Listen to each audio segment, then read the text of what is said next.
হৰে কৃষ্ণ। আমি নৰসিংহ ভগৱানৰ সম্পৰ্কত শ্ৰীল প্ৰভুপাদে বিভিন্ন সময়ত বিভিন্ন ঠাইত কিদৰে উক্তি দিছিলে এই সম্পৰ্কে আলোচনা কৰি আছো। এবাৰ ছিডনীত 1971 চন 16 মে'ত এটা ভাষণৰ মাজত শ্ৰীল প্ৰভুপাদে কৈছিলে যে ভক্তই পৰমেশ্বৰ ভগৱানৰ পৰা একো নিবিচাৰে, ভক্তই সেৱা দিয়ে, আৰু এই সেৱাটো আছিলে অহৈতুকী অপ্ৰীতিহতা। অহৈতুকী, ইয়াত কোনো হেতু নাই, আৰু এইটো কেতিয়াও বন্ধ নহয়, প্ৰতিহত হ'ব নোৱাৰে, অপ্ৰতিহতা।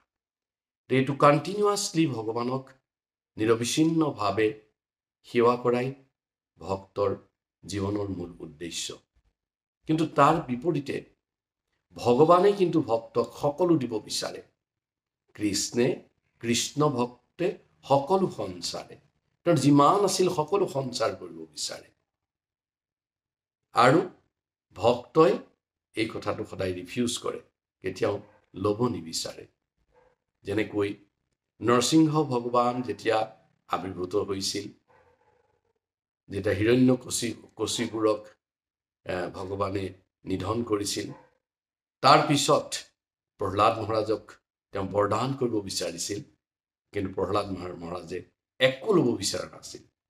আনহাতে নৰসিংহ ভগৱানে প্ৰহ্লাদ মহাৰাজক সকলো দিছিল, তেওঁৰ ৰক্ষণাবেক্ষণ কৰিছিল, তেওঁক ৰাজ্যভাৰ ঘূৰাই দিছিল বা ৰাজ্যখন অৰ্পণ কৰিছিল, সকলো দিব বিচাৰিছিল।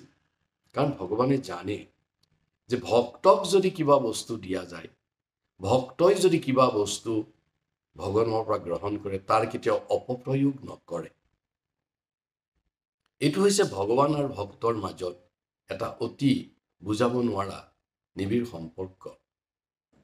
সেয়ে আমি দেখোঁ বহু সময়ত বহুতো অধ্যৱন্ত, শক্তিশালী, বলৱান, ৰূপৱান, গুণৱান ভক্তই নিজৰ গুণ, নিজৰ বল, নিজৰ যশ এই সকলোবোৰ একাষৰীয়াকৈ থৈ যি সামান্য ভগৱানৰ পৰা পোৱা বুলি ভাবি ভগৱানৰ সেৱাতে আকৌ লগায়। এইটো বৰ লক্ষণীয়। বহুত অধ্যৱন্ত লোক আমি দেখিছোঁ, ভক্ত অধ্যৱন্ত লোক, তেওঁলোকৰ প্ৰতিটো পেনী, মানে প্ৰতিটো পইচা তেওঁলোকে ভগৱানৰ সেৱাত কেনেকৈ লগাম তাৰ বাবে উদ্যত হৈ থাকে, আৰু ভগৱানে তেওঁক সকলো আৰু সঞ্চাৰ কৰি থাকে, আৰু সঞ্চাৰ কৰি থাকে। আমি এটা কথা শুনিছিলোঁ এবাৰ, য'ত কোৱা হৈছিল যে এজন ভক্তই ভগৱানৰ লগত এটা মৰমৰ চুক্তি কৰিলে। চুক্তিটো কি? তেওঁ যদি সাধাৰণ দোকানদাৰ আছিল, তেওঁ কৈছিল যে হে কৰুণাময়, মইতো এখন সাধাৰণ দোকান দিওঁ, এই দোকানৰ পৰা য'ত সামান্য কিছু পাওঁ, আৰু তোমাক মোৰ সেৱা কৰাৰ বাবে যথাৰ্থ পৰিমাণৰ মোৰ অৰ্থ হাতত নাথাকে, তথাপি মই যিহেতু তোমাক কোনো বাস্তৱিক বস্তু এটা দিব পৰা নাই, তে মোৰ দিনটোৰ যিখিনি খোৰাকি হৈ যিটো মোৰ লাভ হয়, তাৰ 50%, 50% অৰ্ধেক তোমাৰ অৰ্পণ কৰিম। এই বুলি মানুহজনে সন্ধ্যা যেতিয়া তেওঁৰ ব্যৱসায় শেষ কৰি ঘূৰি আহে, তেওঁ যি সামান্য পায়, হয়তো 20 টকা প্ৰফিট হ'লে 10 টকা ভগৱানৰ দান পাত্ৰত থৈ যায়।